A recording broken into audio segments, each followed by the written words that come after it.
中阶手机虽然没有旗舰机那种超亮眼的功能跟规格，但它通常是最受消费者欢迎的选项。原因很简单，就是功能跟价格之间有着非常好的平衡。而且说真的，现在中阶机的效能也越来越强大，几乎可以流畅运行每一种 App，就算打手游，其实也没什么太大问题，使用上真的没有什么好挑剔的。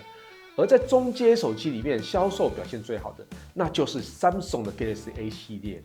每年的 Galaxy A 系列出货量都非常的惊人啊！那今年就迎来了全新的一代哦，在3月时正式推出的 Galaxy A56、A36还有 A26 3款机型。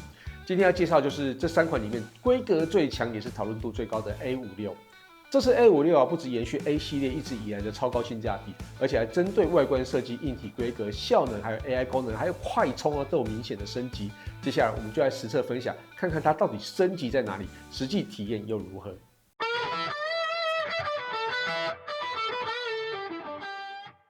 嗨，大家好，我是 Kissplay。常看我们频道的人都知道，我很常介绍旗舰机种，因为旗舰手机的功能实在很猛啊，像是相机超强啊，处理效能也爆表啊，用起来超爽的。但我也知道，并不是每个人都愿意花2、3万甚至更高的价格买手机，尤其是一些朋友对拍照其实没有那么执着，追求的是稳定跟实用。那这个时候呢，一款好的中阶手机就非常值得考虑哦。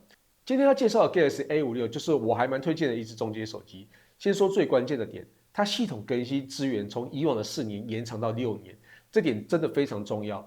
对于不会经常换手机，但又希望手机用得久又稳的朋友来说，这点真的非常的重要。那接下来我们就从外观效能、AI 功能、拍照4大部分一一分享给大家。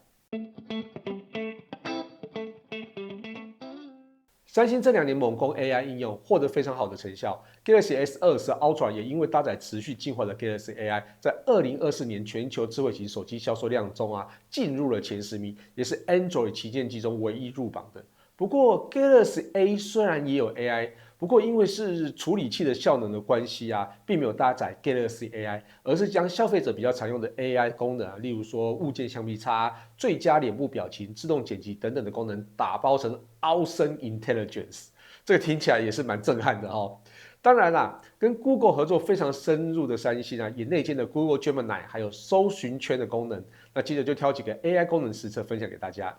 物件橡皮擦是非常好用的功能，这次 A56的表现，我觉得也算是不错。使用物件橡皮擦时，它会先主动分析画面中有哪些物体或是路人需要移除，辨识完成之后按下清除就可以完成。当然，因为受限于算力，没办法跟 Galaxy AI 相比，但消除效果我觉得还可以啦哦。除了主动辨识以外，也能手动圈选。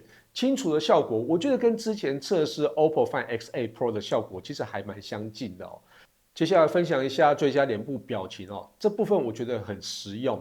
它可以在合照时拍下的照片呢，事后调整每个人的表情到自然合适的状态。注意是每个人哦，而且每个人调的表情都可以是不一样的哦，非常厉害。要使用这个功能，必须开启动态相片拍摄。拍摄之后呢，按下 AI 图示就会出现选择最佳脸部表情的功能，接着会跳出几种脸部的表情来提供选择那因为是从动态照片中所挑选的，所以挑选使用的表情呢，就会非常的自然合用那当然，我现在示范的是一个人的那如果是一群人的话，每个人他都是可以做挑选的。自动剪辑功能对于喜欢记录日常点滴的朋友非常的合适，像是一趟出游一定会拍下许多的照片跟影片，想要制作一支集锦呢，这时候只要在相簿中选取精彩的影片跟照片，按下左下角的建立点下去之后，它会炸出几个选项，我们选择影片功能就可以了哦。那接着它就会依照你选取的顺序去合成一支影片，不过这不是最强大的功能。当你按下左下角的自动剪辑之后，它就会自动浓缩成1分钟的影片。你也可以制定影片的长度，就会再次浓缩哦。那最后配上音乐之后，就可以输出成一支短影片哦。那这边分享剪辑后的片段给大家参考，看大家觉得怎么样？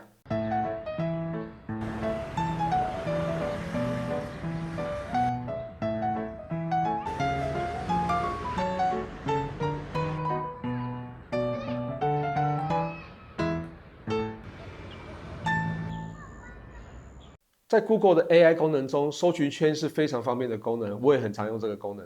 那常常会有朋友在社群上询问这朵花是什么，或是这个地标景点是什么。这时候你只要长按 Home 键，并圈选该张照片，就可以出现这个景色的相关资讯，也能找到类似的景色资讯哦。这次测试的时候发生一件非常有趣的事情，我原本拍下一朵我以为是菊花的花朵，我想说，看一下这是什么菊花呢？没想到辨识之后，它居然是莴苣。原来莴苣长出来的花跟菊花长得非常的相像哦，所以呢，这个功能真的建议大家多多的善用。多多善用之后，你就可以发现啊，多的是你不知道的事。Galaxy A56这次在外观设计部分延续三星的一贯设计语汇啊，不过这次更有旗舰感。一拿手机的时候，觉得这个镜头模组怎么有一点似曾相识？后来我拿起了这一只手机 Z Fold 6之后，才恍然大悟，原来 A56就是 Z Fold 6拆掉一半屏幕的样子，拆给你看。不是，不能拆。好。这次的 A56的机身设计上比起上一代 A55要更轻薄一些啊。原本 A55的厚度只有8.2mm，重量只有213公克，已经很轻薄了。而 A56还要更轻更薄啊，缩小到7.4mm，还有198公克。大家看到数字的差异，并没有太多的感觉哦，但以手感来说，真的还不错。那防护力的部分，支援 IP67防尘防水，萤幕保护玻璃也用上了 Gorilla Glass Victus Plus。应该都该有的都有了啊。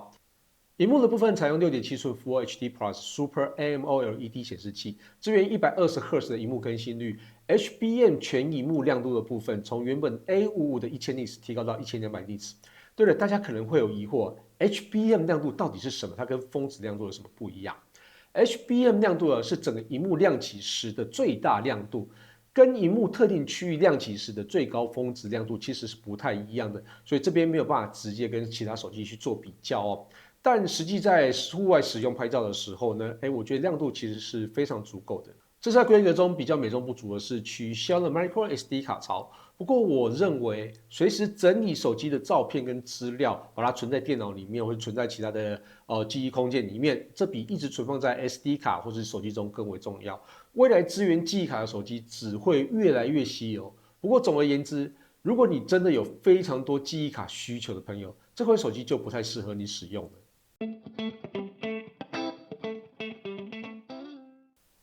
Galaxy A56在处理器部分搭载 Exynos 1580，这个处理器的效能跟 Snapdragon 888很接近。888是好几年前的旗舰机种嘛，那以现在来说，这款是属于中阶等级的处理器。记忆体部分呢，手上这款呢是8GB 的 RAM，256GB 的储存空间，记忆体扩展可以提高到就是8+8，就16GB。在效能跑分的部分，安兔兔得到将近92万分 ，Geekbench 部分单核1372分，多核3880分，整体表现符合中阶机的定位。电池的部分呢，容量跟上一代一模一样，是5000毫安时，但是总算升级45瓦快充了。实际测试充电速度30分钟可以从20%充到78%，比起之前 A55的25瓦真的好太多了。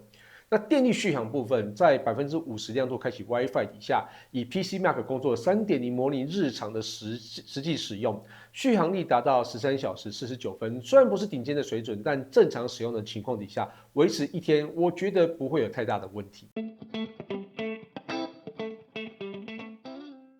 虽然说中阶机不是以拍照为主打的项目，但是 A56在镜头能力范围内还是有不错的画质表现。那 A56以3镜头配置，主镜头是1.56分之1寸5000万像素的感光元件，光圈大小是 f1.8，另外还有3.06分之1寸1200万像素的感光元件的超广角镜头，再搭配500万像素的微距镜头。那主镜头部分支援1倍、2倍无损，还有这最大10倍变焦的能力。实际拍摄上，日拍2倍以内，完全是没有什么问题的哦。那在4倍的时候，其实你可以感觉到有一些松散的感觉。所以如果你想要清晰的日拍，建议直接使用1倍或2倍就可以了。那颜色的表现上算是比较清淡一些，比较偏日系的风格。不过如果想要浓郁的色系我觉得后置上都还可以做调整那夜拍部分同样1倍、2倍，其实拍起来都还算蛮清晰的哦。如果要放更大，我就不太建议啦。那夜拍的高光抑制能力表现，我觉得还可以，还不错啊。那暗部拉亮能力也还可以哦。那在主镜头部分，我认为在这个价位带算是称职的表现。超广角镜头部分，色调表现比主镜头更明亮一些，像是云层中的部分蓝天，也比较容易表现出来哦。那日拍部分算是很好用的一颗镜头啊。在夜拍部分，虽然明亮度提高的还不错，但刻意拉亮也让噪点随之偏高啊，画面没有像主镜头那样的清晰干净，这部分我觉得有点可惜。那微距镜头部分，我觉得表现就还可以啦，马马虎虎啊。对焦距离限制在3到5公分间，实用性上我觉得不是很高啊。不过如果真的想要拍一些静态物体的微距的时候，在光线足够下，还是有还不错的表现。那整体来说，你如果正在找一支稳定耐用、效能又够用、那设计又好看、又有 AI 功能，并且想要用很久很久的中阶机我觉得 Galaxy A56是不错的选择因为有着保证6年的更新，所以你也不用担心手机中的软体会因为 Android 版本限制而无法使用。所以 A56其实就是一个中规中矩、表现平均好的一款好手机哦。那以上就是 Galaxy A56的实测跟介绍，感谢大家收看这期节目，希望大家也会喜欢这些内容。如果有任何建议或问题，也可以留言让我知道。我是 Kissplay，我们下次见喽，拜拜。